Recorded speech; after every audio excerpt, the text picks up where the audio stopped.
Hey guys, so I know it's been a while, and based off of my last video, I know that a few of you just wanted to know my journey up to this point.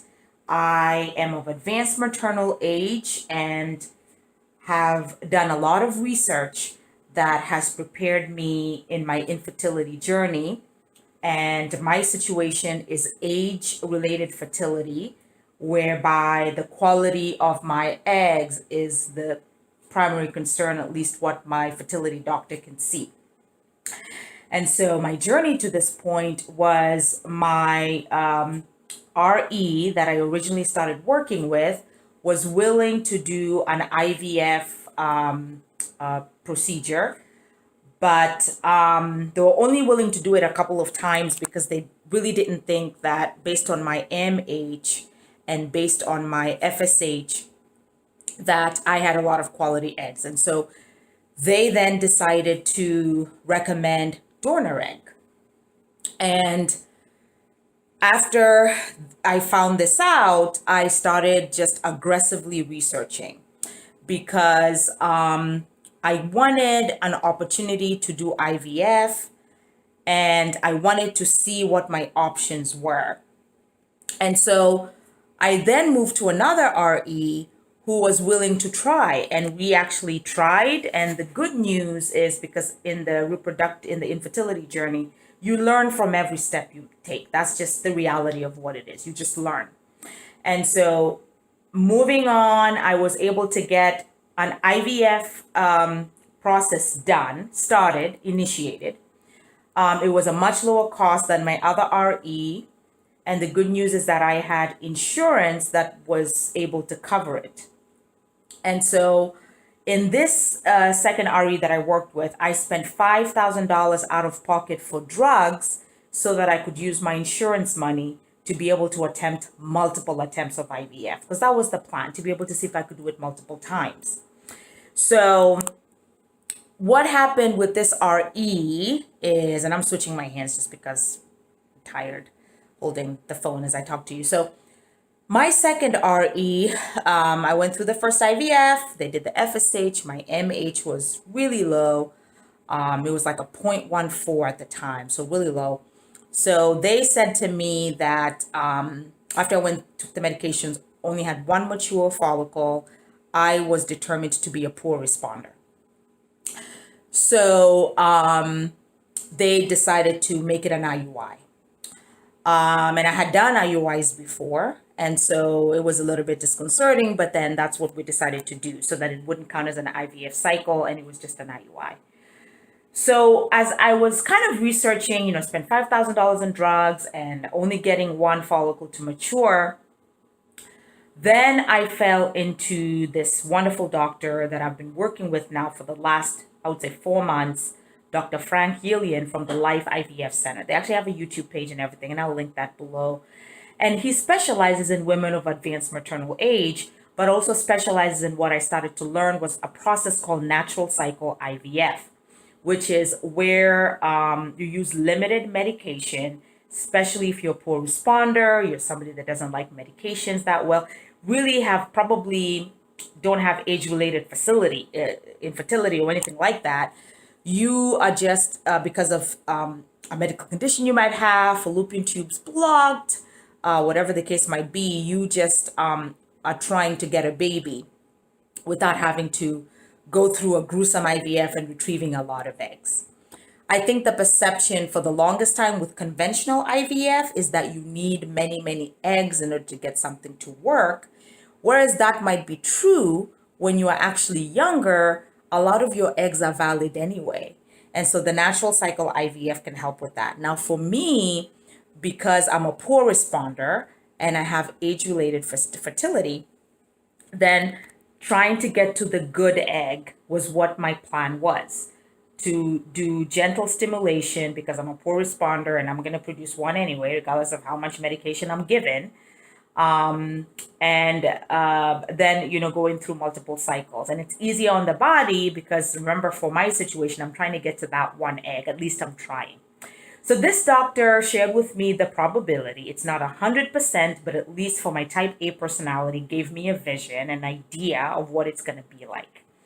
And the probability for my age was, at the time when I started, was 1 out of 6, 1 out of 8 eggs or embryos, rather. So it's embryos for to get to that one. That was just the probability based on their practice.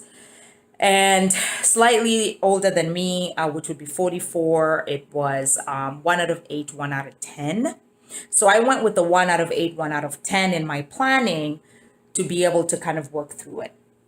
So then what happened after that is I started my egg retrievals, and I was averaging 1 egg. My FSH was really high, and my antral follicle count ranged from 4 to 6, but I was only able to, obviously, knowing my history, only have 1 egg mature with the protocol. So the protocols are very minimal. It is half a tablet of Clomid every day for 5 days with a retrieval on day 10. And so it was very gentle on my body, and then I would trigger with Lupron.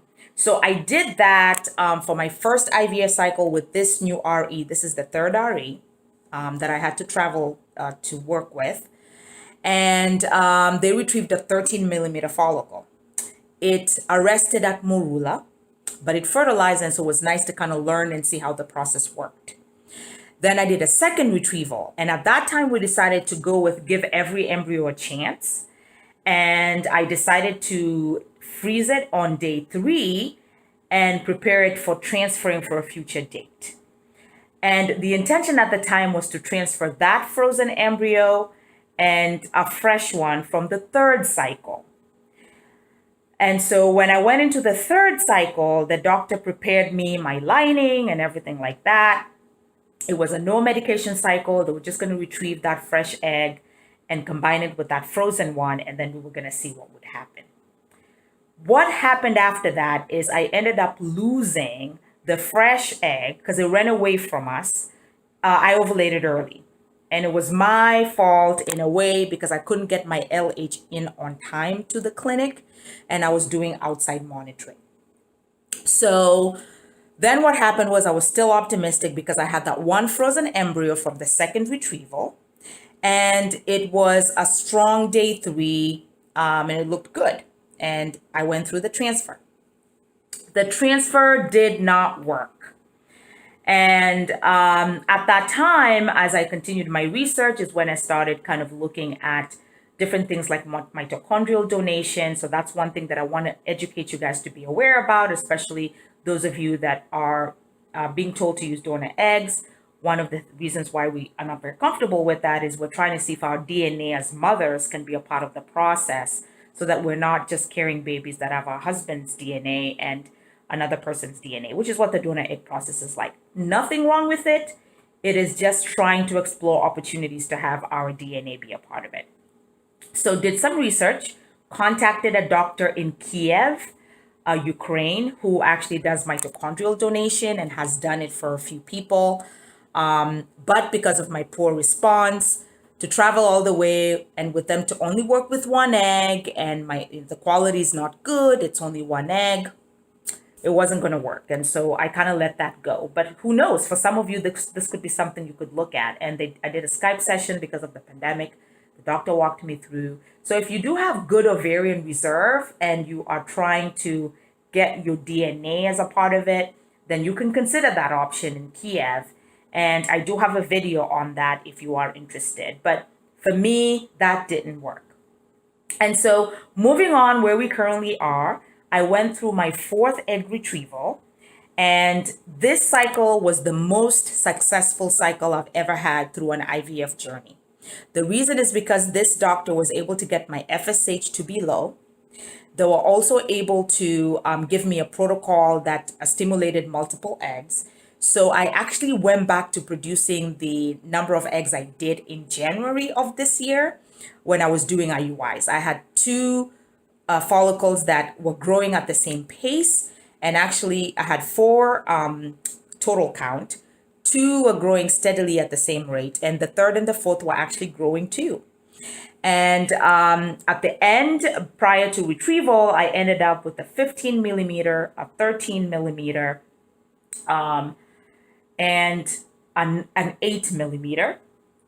The 8 millimeter grew to a 10, the 15 grew to a 17, and the 13 grew to a 15, 16 millimeter, and triggered, and they were able to retrieve 3 eggs in the fourth retrieval. So right now, as it stands, I got the embryo report for the third day, because at my clinic, they give you the report the third day. And then if you want to see it through to the fifth day, they will give you a report on the seventh day. We decided this time, because of the failed embryo transfer at the third stage, that we would just count to the fifth day, because quality is an issue, and quality just means it wasn't a good egg. And a good egg slash embryo, if it fertilizes, if it makes it to the fifth day and you can test it, that's most likely going to increase your chances of a successful transfer, at least with this clinic. So that's what we're trying now. And I got the report that the third egg they retrieved was actually graded as a GV, so they discarded it. One had not yet fertilized by the second day, and the one had actually fertilized. So that's where we are. So now I'm waiting for the complete report to see. But in my mind, the way that my plan is I was really excited, because for me, the retrieval of 3 eggs was like taking 3 trips to this clinic, because I generally just have 1 egg, and I'm participating in what we call embryo banking, which is where I am going to do retrievals back to back, because I'm a poor responder, just to get me to the probabilities that they're talking about, to be able to see if I can get a good egg, because I'm aiming to have 1 biological child if I can, and then grow my family on top of that, using probably adoption or donor and vice versa. But we wanted to try at least 1 biological child. So that's where we are. So that's a little bit about my journey. Hopefully that is helpful. Maybe you guys can share your journey. Be a part of this community. Let's support each other. I'd love to hear from you guys what you're doing. So definitely let's talk about it. It is a lonely journey to be on, but I think the sense of community is important. So thank you guys, and I'll keep you updated. Bye.